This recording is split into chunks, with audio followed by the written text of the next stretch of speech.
श्री शिवाय नमस्तुभ्यम। हम सबको पता है कि 7 अप्रैल को मासिक शिवरात्रि का बहुत ही प्यारा सा दिन है और अगर आपको अपनी विशेज़ अपनी मनोकामना बहुत जल्दी पूरी करनी है तो ये वीडियो आपके लिए है। पूज्य गुरु जी की कथा से सुन के बहुत अच्छे से आपको बताऊंगा, ठीक है। बस आपको आंकड़े के फूल लेने हैं, छोटा सा उपाय करिएगा, आपकी लाइफ के आपके जीवन के जितने भी दुख होंगे वो खत्म होंगे, ठीक है। चलिए स्टार्ट करते हैं वीडियो को। सबसे पहले आपको बता दूं कि जो आंकड़े का फूल होता है वो 2 तरीके के होते हैं, ठीक है।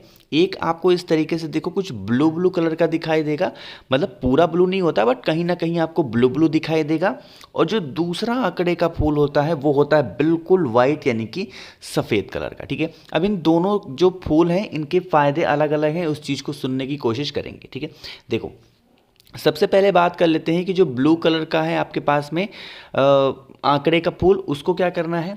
जैसे मान लीजिए कि आपके घर में कोई भी इंसान ऐसा है जिसकी इच्छा पूरी नहीं हो पा रही हो, इंसान बहुत दिनों से परेशान है, तो वही आपको ब्लू कलर वाला जो, या फिर ब्लू कह लो पिंक कह लो, जिस भी कलर का आपके पास में आंकड़े का फूल है ना उसको लेना और सबसे पहले माता अशोक सुंदरी के स्थान पे उस आंकड़े के फूल को टच कराना, रखना नहीं है यहाँ पे, सिर्फ आपको टच कराना। और टच कराने के बाद में फिर उसी आंकड़े के फूल को भोले शंकर के शिवलिंग के ठीक ऊपर अपनी मनोकामना, अपने विशेष जो भी आपकी इच्छाएं हैं वो कहते हुए समर्पित कर देना, ठीक है।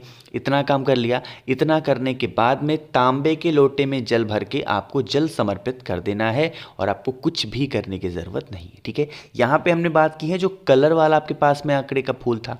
अब दूसरा जो आपके पास में बिल्कुल सफ़ेद आंकड़े का फूल है ना, इसके उपाय को भी करना होगा। सुनिएगा, जैसे मान लीजिए कि कोई इंसान आपके घर में बहुत दिनों से बीमार पड़ा है, उसकी बीमारी ठीक नहीं हो पा रही है, तो उस कंडीशन में जो सफ़ेद आंकड़े का फूल होगा वो भोले शंकर के शिवलिंग के ठीक ऊपर कुंदकेश्वर महादेव, कौन से महादेव, कुंदकेश्वर महादेव के नाम से समर्पित करेंगे। और उसके बाद में 1 लोटा शुद्ध जल तांबे के लोटे से श्री शिवाय नमस्तुभ्यम का जप करके समर्पित कर देना। उस इंसान की जो भी बीमारियां होंगी, जो भी प्रॉब्लम होगी, वो सारी बीमारियां ठीक ज़रूर हो जाएंगी, ठीक है। करके ज़रूर देखेंगे। तो यहाँ पे हम लोगों ने एक उपाय की बात कर ली है। आगे बढ़ते हैं अब इस वीडियो के हम लोग अपने दूसरे उपाय की तरफ। और ये जो दूसरा उपाय है वो किसी भी प्रकार की कितनी भी पुरानी से पुरानी बीमारी को ख़त्म करने के लिए, और ये आपको करना होगा आंकड़े के फूल से, ठीक है।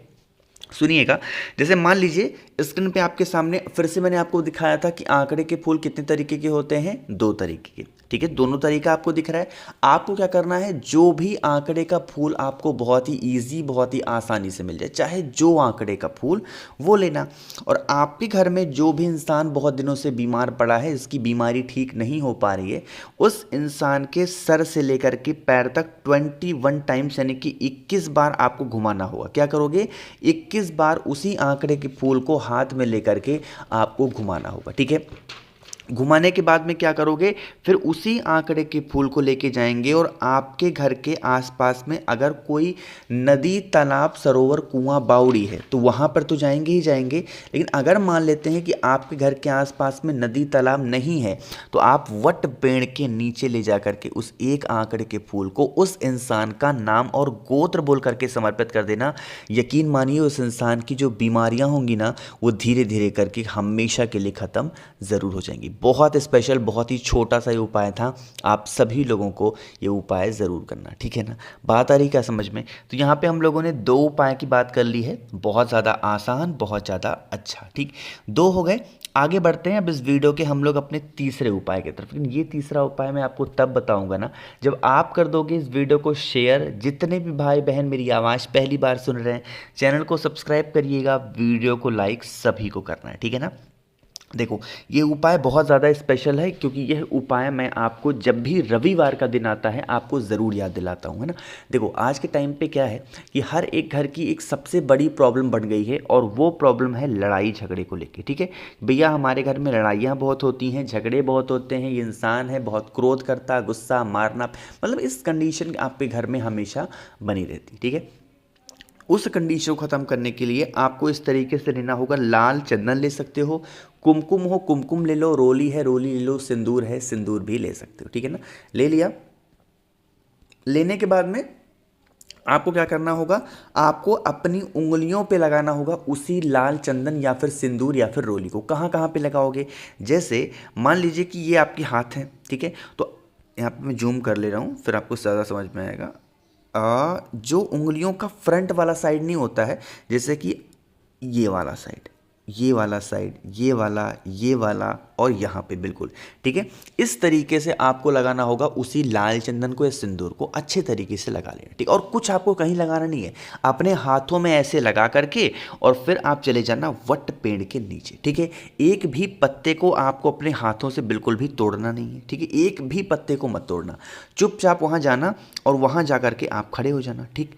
खड़े हो करके आपको जो आपके 5 उंगलियों में लगे हुए हैं ना, चाहे वो लाल चंदन हो या फिर आपको आपने सिंदूर लगाया, रोली लगाया, उन्हीं 5 उंगलियों से एक एक पत्ते पे एक एक उंगली से एक एक बिंदी आपको लगा देनी। जैसे 5 पत्ता कोई चूज कर लेना और एक पत्ते पे एक उंगली से चंदन, दूसरे पत्ते से दूसरी उंगली से, तीसरे पत्ते पे तीसरी उंगली से, चौथे पत्ते से चौथी उंगली, 5वें पत्ते पे 5वीं उंगली। इस तरीके से आपको 5 पत्ते चूज करने हैं और एक एक उंगलियों की बिंदी आपको लगा देनी, ठीक है। लगाने के बाद में आप अपने साथ घर से कच्चा सूत लेकर के जाना, ठीक है। और उसी कच्चे सूत को लपेट लपेट करके 7 बार वट पेड़ की परिक्रमा करनी है।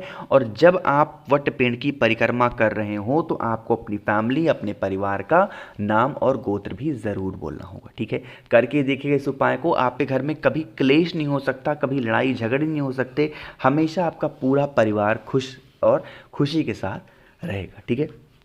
करिएगा ज़रूर।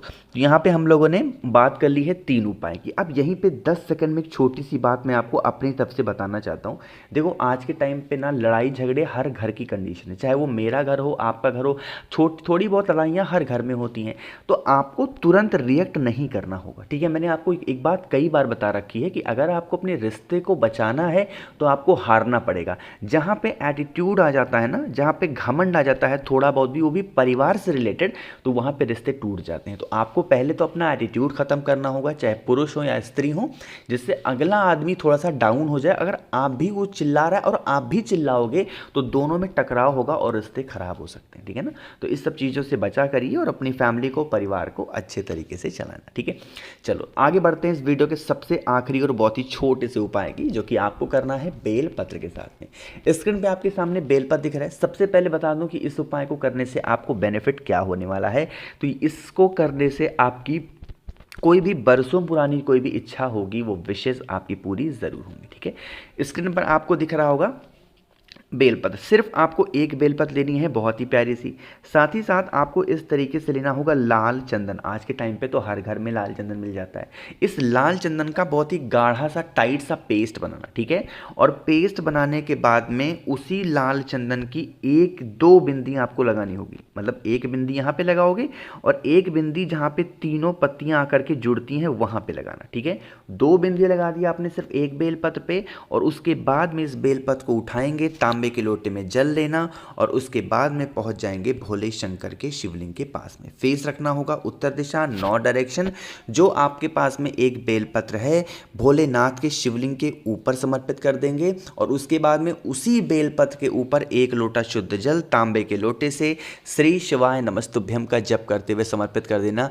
यकीन मानिए आपकी जो भी बीमारियां होंगी, जो भी इच्छाएं होंगी, जो भी कष्ट होंगे आपके जीवन के, वो सारे कष्ट दूर होंगे और आपकी सारी मनोकामना बहुत जल्दी पूरी होगी, ठीक है। करिएगा उपाय को। तो हम सभी लोगों को ये भी पता होगा कि हमारे पूज्य गुरुजी इस टाइम पे थोड़े से बीमार चल रहे हैं, तो उनके लिए भी आप सभी को महादेव से प्रार्थना करनी है और साथ ही साथ नीचे कमेंट सेक्शन में उनके लिए प्रार्थना करते जाना है, जिससे हम लोग की बातें, हम लोग की प्रार्थना, हम लोग के उपाय महादेव तक बहुत ही जल्दी से पहुंच पाएं और गुरुजी हमारे बीच में बहुत जल्दी आ पाए, ठीक है। तो कोशिश की मैंने अच्छा समझाने की। वीडियो पसंद आई हो तो लाइक करिएगा। कुछ पूछना है, नहीं समझ में आया, नीचे कमेंट सेक्शन में पूछें।